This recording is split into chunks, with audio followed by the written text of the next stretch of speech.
Hi everyone, so welcome to one more fantastic 5 MCQ discussion. Myself Dr. BHARATH Kumar VD, your pharma faculty. Let us start with the first MCQ. A patient is on haloperidol for psychosis. He was not responding. Now given a new drug which can cause adverse effect like increased elevation and dyslipidemia. What is the likely new drug given? So let me analyze this.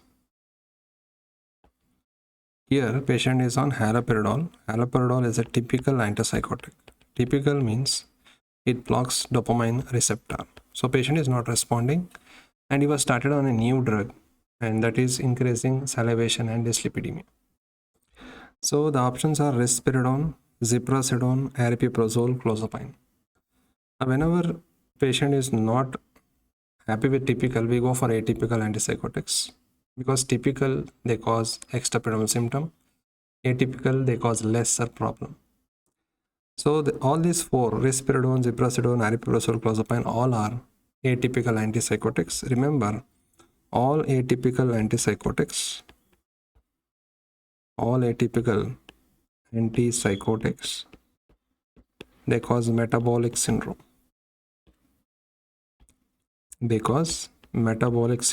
In that we include dyslipidemia, obesity, diabetic risk, everything.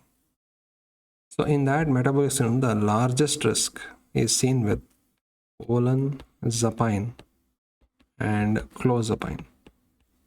They cause maximum risk of metabolic syndrome.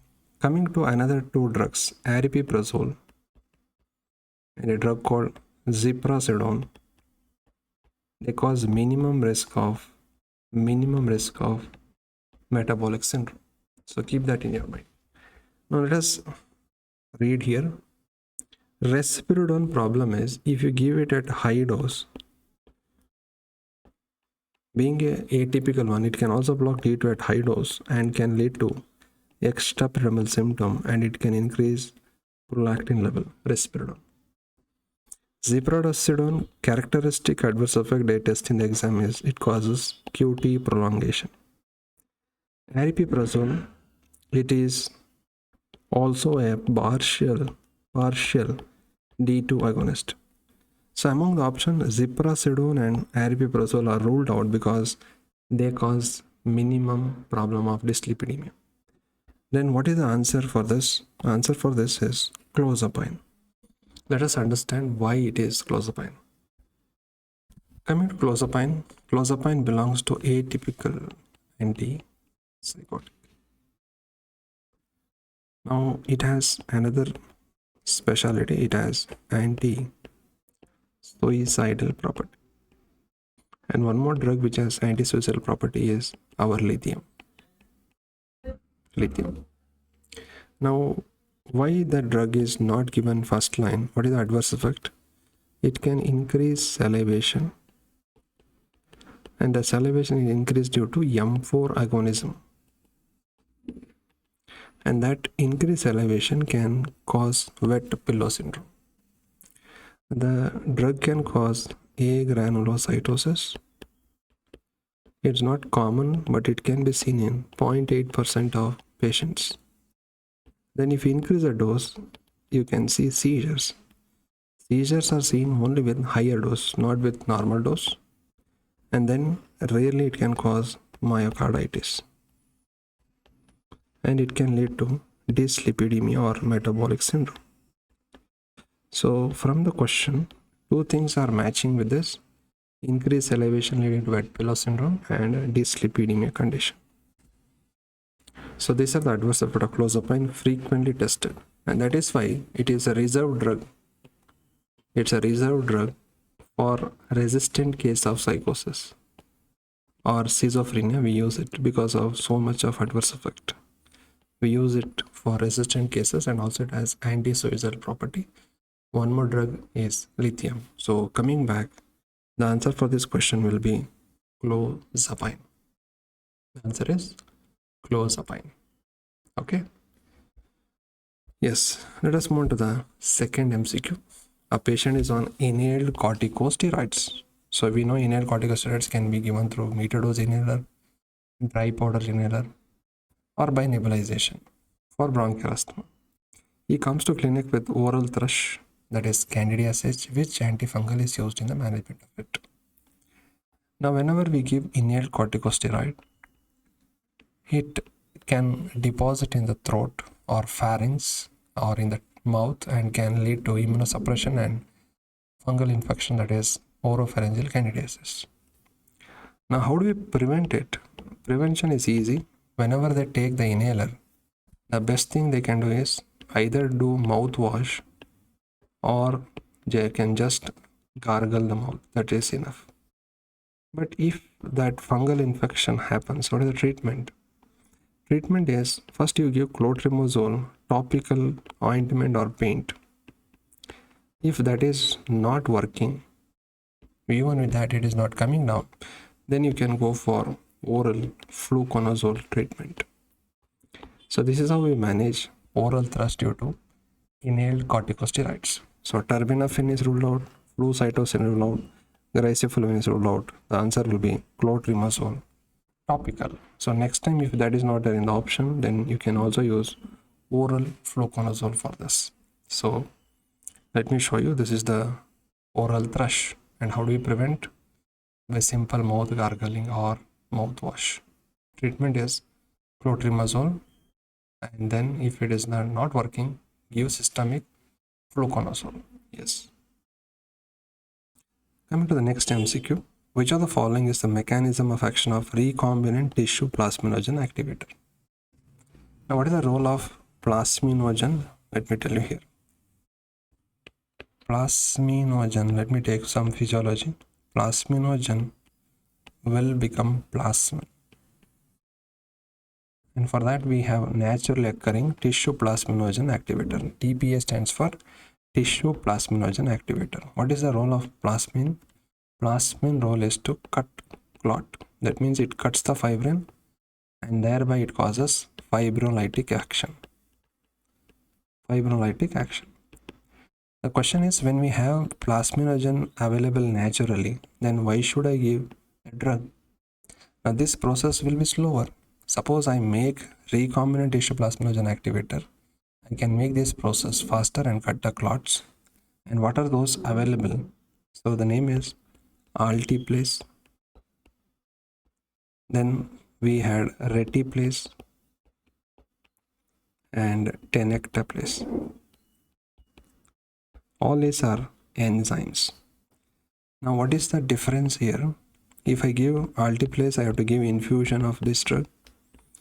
Now retiplase, I can give 2 bolus, 30 minutes gap, and I can give in single shot tenecteplase. Now these drugs are much safer compared to older drugs. Now what are the older drugs? They did the same thing. They stimulated conversion of plasminogen to plasmin, and the name is streptokinase. Streptokinase was from bacteria, so allergic reactions are very common. And one more is urokinase. So these two have more bleeding problem compared to the newer ones. So coming back, the question is asking what is the mechanism of altiplase. The mechanism is fibrinolytic effect. So where do you use these drugs? Mainly we use them in stroke. Tell me which stroke, ischemic or hemorrhagic? Obviously ischemic stroke, and they should never be given for hemorrhagic stroke. They can be used in ST elevation MI. They can be used in pulmonary embolism and deep vein thrombosis. But can you tell me, can we use fibrinolytics? Can we use fibrinolytics in non-ST elevation MI? Tell me yes or no in the comment section. Can we use fibrinolytics in non-ST elevation MI? Comment yes or no. So other antithrombotic or inhibit clot formation, they are anticoagulants like heparin, warfarin, like that. Antiplatelet like aspirin, clopidogrel, they are different. So here fibrinolytics. And you tell me one more thing. What is the antidote for fibrinolytic overdose? What is the antidote for fibrinolytic overdose? Please answer these questions. Okay, yes. Coming to another question, child with whooping cough and total leukocyte count more than 50,000 and absolute lymphocytosis, what is the treatment? So whooping cough, what is the treatment? The treatment is macrolides. Either we can give azithro or erythromycin. So we have clarithromycin, azithromycin, cotrimoxazole, ampicillin. So among the thromycin, the best one is azithromycin because it's longer acting, less GI side effect. That's why it is preferred. If that is not there, you can prefer erythromycin. Okay, clarithromycin is not so much preferred. So macrolides preferred in children will be either azithromycin or erythromycin. Coming to another MCQ, which of the following is a true statement regarding ARBs? You know, ARBs end with sartan, correct? Losartan has thromboxane A2 antagonism. Yes, it's a true statement. Remember, losartan has low. It lowers two things. Losartan lowers two things. It lowers thromboxane A2. It lowers uric acid. Remember, that is why if person is having hypertension and gout, I can prefer losartan. Telmisartan undergoes renal clearance. Irbesartan undergoes renal and hepatic clearance. Candesartan undergoes only bile elimination. Sir, I am confused how to answer these type of questions. I'll come to this clarity. Just stick to this MCQ. Now, before we go, let me tell you about telmisartan. Telmisartan is the longest acting ARB and also it has PPAR gamma agonistic property. Now tell me a diabetic drug which is having same mechanism of action. I'll tell you the diabetic drug name starts with P. I'll give one more name, PI. How to rule out the other options we don't know, let me tell you. See, coming to ARBs pharmacokinetics, most ARBs undergo bile elimination. So most of them undergo bile elimination, they go out in feces. So are they safe in renal failure? Yes. Now there are some ARBs which undergo elimination by both bile and kidney. What are those ARB? Remember, both we also call it as co-brother. Co-administration is both only. So remember the mnemonic CO. C for candesartan, O for olmesartan. Candesartan, olmesartan. They undergo bile and renal elimination, correct? So keep that in mind.